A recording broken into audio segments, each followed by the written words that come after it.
Oi, Tot, di tahun 2021 banyak banget ya kan Android bertebaran, Android baru yang bertebaran dengan model-model yang aneh-aneh, yang baru-baru, yang fresh banget, yang bahkan kayak memikat hati. Tapi lu pernah nggak sih kepikiran sedikit gitu pengen murtad dari Android, dari robot ijo ke iOS yang rada kaku gimana gitu? Nah, gue bisa kasih referensi buat lo yang pengen murtad dari Android ke iOS dengan budget 2 jutaan, 1 jutaan, 2 jutaan, atau 4 juta, 5 jutaan. Jadi gini, kedua handphone ini perbedaannya cukup signifikan dari segi harga. Kalau kita lihat dari 7 Plus itu harganya sekitar 4 juta sampai 5 juta. Kalau kita lihat dari 6 Plus itu harganya sekitar 1 jutaan sampai 2 jutaan. Jadi selisih sekitar 2 jutaan lebih. Nah, dengan selisih harga sama-sama iPhone tapi selisih harga 2 jutaan lebih, menurut lo lebih worth it mana di tahun 2001 untuk dibeli? Kita mulai dari iPhone 6 Plus dulu kali ya. Ingat, ini bukan 6S Plus, bukan varian S, tapi 6 biasa yang ukurannya bagong alias varian Plus. Jadi untuk 6 Plus yang satu ini, kalau lo beli di tahun 2021, apa sih yang lo rasain? Gue nyoba make sebentar handphone ini, yang gue rasain adalah ukurannya bogem banget. Mungkin karena gue pengguna iPhone 12 mini, jadi menurut gue layarnya lagi size-nya gede banget. Dan kalau buat gue secara pribadi, poin yang bisa gue unggulin di 6 Plus ini adalah dimensinya. Kok kok dimensinya pula gitu ya nongol. Sebenarnya masalah poin plus itu personal ya. Kalau buat gue pribadi sebagai pengguna iPhone, gue lebih suka sebenarnya yang compact-compact, yang mini-mini. Cuman sometimes gue butuh layar yang besar. Dan kalau lo anaknya gamers banget dan anaknya suka banget ngedit-ngedit foto pakai HP, ini recommended banget. Tapi untuk gamers itu tanda kutip ya, game-game ringan-ringan aja sih. Nah, untuk spesifikasinya iPhone 6 Plus ini, di sini gue nonjolin ada beberapa yang gue sebutin. Pertama, untuk ukuran layarnya 5,5 inch, terus untuk kamera 8 megapiksel, untuk RAM cuma 1 GB, dan untuk baterai 2915 mAh. Oke, dari spek-spek yang gue sebutin tadi, ada beberapa poin yang menonjol banget. Pertama, ada 2 poin yang menurut gue plus banget, 2 poin plus yang bisa lo dapetin di iPhone 6 Plus ini. Yang pertama, dengan ukuran layar 5,5 inch, ya lo modal 1 jutaan atau 2 jutaan untuk iPhone, dan lo dapat layar gede banget tanpa poni, seriously tanpa poni. Itu lo bakal enak banget, nyaman banget. Dan by the way, ini untuk aplikasi editing foto-foto dan video masih banyak banget yang bisa kompatibel di iPhone 6 Plus ini meskipun sudah jadul. Jadi menurut gue bakal gericep banget. Dan yang kedua, baterai gede. Terus kalau kita lihat dari layar, di sini memang kalau lo bisa lihat layarnya naik meningkat. Kalau yang 6 biasa sekitar 300-an ppi, yang 6 Plus 400-an ppi. Tapi sebenarnya ini nggak berimbas karena size dari layarnya itu membesar, jadi wajar sih kalau buat ppi-nya membesar juga. Kalau kita tarik ukur dari ukuran iPhone 6 biasa dan ppi-nya nggak ditingkatin, kita bakal mudah sekali untuk ngelihat kayak ada kotak-kotak, kayak kekurangan tajam gitulah untuk di layarnya. Jadi menurut gue layar nggak ada yang spesial sih, selain ukuran yang enak banget. Nah, untuk kamera, mungkin kamera di sini lu ngelihatnya cuma 8 megapiksel, dan ya sebenarnya iya juga sih, cuma 8 megapiksel. Terus rekamnya masih parah, cuma 1080, cuma 60 fps minimal ya kan. Minimal aturan di tahun 2021 lu bisa beli handphone di harga 2 jutaan itu yang bisa perekaman 4K, ya nggak sih? Ini udah nggak 4K, harganya masih 2 jutaan, terus ya lumayan jadul pula ya kan? Ya, jangan jangan mengintimidasi dulu men. 8 megapiksel yang ada di iPhone ini oke lah ya, mungkin udah bisa disaingin sama banyak Android yang harganya 2 jutaan. But ada keunggulan yang ada di kamera iPhone 6 Plus ini. Gue gak bosan-bosannya buat mentionin lu tentang hal ini setiap gue nge-review iPhone. Kenapa? Karena ini benar-benar menurut gue adalah nilai plus banget untuk kamera. Yang lu lihat tadi cuma 8 megapiksel dan ngerekamnya nggak bisa sampai 4K alias cuma 1080 di 60 frame per second. Keunggulannya apa? Oke, kalau kita lihat di sini iPhone 6 Plus itu buat foto itu biasa aja ya, random banget. Bukan random sih, apa sih? Gue ngomong apa sih nggak jelas.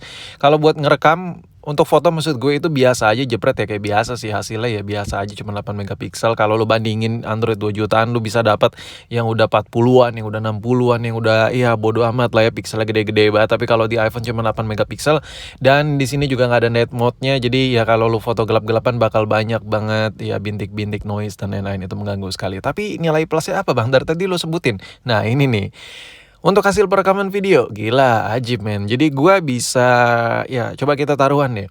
Ini untuk perekaman iPhone 6 Plus ini, handphone harga 2 jutaan. Coba lo bandingin dengan Android yang baru harga 2 jutaan. Apakah kamera bisa menyaingin kamera perekaman dari iPhone 6 Plus? Menurut gue enggak. Sampai sekarang belum ada kamera yang cocok buat ngegantiin untuk perekaman video. Jadi stabil banget iPhone 6 Plus buat ngerekam video. Terus yang gue suka dari 6 Plus adalah tombol home ini masih kerasa tombol ya kan, masih bisa diklik gimana gitu. Dan ini ada sensasi tersendiri gitu men, kayak klasik gimana gitu. Tapi ini personal sih ya kan, namanya juga digunain, ngapain juga mikirin klasik-klasikan. Tapi menurut gue ini keren sih. Terus dari segi modelnya yang gue speechless banget waktu megang HP ini gede banget. Dan ini memang nyaman banget buat lu yang hobi banget ngedit foto ya kan, ngedit video pakai HP tapi modalnya minim. Seriously, gue udah nyoba bandingin antara gue ngedit di laptop sama di iPhone. Sebenarnya lebih untuk mobilitas dan lain-lain ya. Kalau edit ringan, gue entah kenapa lebih suka di iPhone, meskipun ya gue lebih cenderung ngedit di laptop sih. Terus gimana nih kalau iPhone 7 Plus? Apakah perbedaannya signifikan banget sama iPhone 6 Plus? Di 7 Plus ini apa sih yang lo dapat kalau lo beli di harga 4 jutaan? Kalau kita lihat spesifikasinya untuk ukuran layar sama, 5,5 inch, kamera 12 megapiksel, RAM-nya 3 GB dan baterainya 2900 mAh. Kalau kita lihat sini semua poin-poinnya menang kecuali satu hal, baterai. Si 7 Plus ini kalah satu hal, yaitu baterai. Yang di 6 Plus tadi 2900 lebih, sedangkan di 7 Plus cuma 2900 aja. Kenapa bang? Kenapa bisa menurun?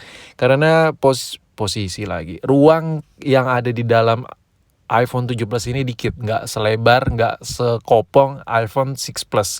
Pertama, untuk iPhone 7 Plus ini dia menggunakan layar 3D Touch. Lu kalau ingat, coba lu flashback sedikit. Antara iPhone 6 dengan iPhone 6s itu kapasitas baterai juga berbeda karena sedikit lebih kecil yang di 6s karena ada teknologi 3D Touch. Jadi layar 3D Touch itu tebal banget men. Jadi mengikis ruang dan otomatis apa impactnya kalau ruang dikikis, ya baterai juga berkurang mAh-nya. Dan kalau layar di sini kita lihat masih sama 401 ppi. Masa iya sih lo modal selisih 2 juta lebih sama iPhone 6 biasa, 6 Plus biasa gak dapat keunggulan di layar. Memang kalau lu lihat di sini layar untuk PPI-nya cuma 401, tapi untuk score nits-nya ini tinggi banget, tinggi parah. Gue udah nyoba perbandingin antara iPhone 6 Plus dengan iPhone 7 Plus. Kalau dibandingin di luar ruangan, di outdoor itu lebih nyaman make di outdoor itu di 7 Plus. Tapi ya udahlah ya. Namanya lu beli ya kan, beli iPhone 6 Plus itu udah murah banget, 1 jutaan, 2 juta ya kali bisa nyaingin handphone di harga 4 juta, 5 juta. Jadi gue di sini cuman pengen comparing set by set aja, bukan plus minus yang secara belak-belakan. Terus untuk kamera, nah di sini lu udah bisa lihat perekaman 4K di 30 frame per second meskipun belum 60 fps, tapi menurut gue ini kepake banget untuk perekaman 4K-nya. Kenapa? Karena lo bisa crop sana crop sini dan itu berguna banget buat editing, nggak terlalu pecah. Tapi kalau buat ke smooth-smoothnya ya kan, kehalusan perekamannya 4K masih nggak gue rekomendasiin di 7 Plus ini. Dan perekaman kameranya ya menurut gue dinonjolin hanya di bagian foto yang 12 megapiksel dan perekaman video yang bisa 4K. Selebihnya kalau buat low light masih kurang sih untuk 7 Plus. Nah, kalau buat di side by side antara 7 Plus dan 6 Plus mana lebih worth it to buy kalau di tahun 2021? Ya balik lagi kalau lah. Nah, kalau dari desain 7 Plus ini gue ngeliatnya garang ya, desain modern banget, warna modern banget, black gini, apalagi yang jet black ya kan. Dan menurut gue ini warna yang dewasa banget. Gue gak tahu lu suka yang warna apa. Yang namanya personal, beda-beda semua orang ya suka warna yang lain-lain. Tapi gue suka banget sama warna yang ada di iPhone di varian 7 dan 7 Plus. Spesial di varian black ya lah, matte black dan jet black. Gue ngiler banget dulu waktu saat launching tuh. Gila banget sih, pecah banget. Tapi untuk desain 6 Plus ini gue ngelihatnya lebih ke ini coba deh lu bayangin lo megang 6 Plus terus lu pakein silikon case, kondom yang model-model jelly case gitu ya kan, atau yang warna-warni gitu. Itu kelihatan old school banget ya kan, kayak balik lagi ke 5 tahunan yang lalu tuh. Dipegang masih keren men, kayak apa ya, masih berkarakter lah. Kalau dari segi desain ini gue ngomongin dari segi desain sih, sepele sih, mungkin nggak ada impactnya buat dari segi pemakaian. Dan kesimpulan gue kalau lu mampu untuk beli iPhone 7 Plus, ya lu bakal dapat sesuatu yang lebih dari 6 Plus. Pertama, RAM 3 GB, lu bisa ngegame lebih powerful, meskipun gak powerful banget tapi lu udah bisa ngegame lah ya.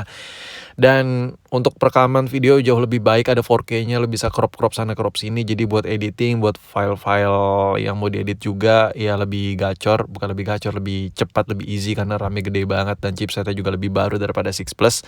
Sedangkan untuk iPhone 6 Plus sendiri ya kalau kita lihat dari dimensinya sama, tapi lu bakal dapat sesuatu hal yang lebih atau lebih kurang itu sebenarnya balik lagi ke lu. Ya namanya lu bayar 6 Plus, lu beli 6 Plus itu dengan harga murah ya nggak bakal bisa se-perfect iPhone 7 Plus. Tapi kalau kita lihat dari apa-apa yang gue omongin tadi, iPhone 6 Plus itu ternyata masih bisa bersaing di Android harga 2 jutaan. Dan untuk hasil perekaman video dari 6 Plus di cahaya ruangan atau outdoor dengan cahaya yang bagus, gila banget.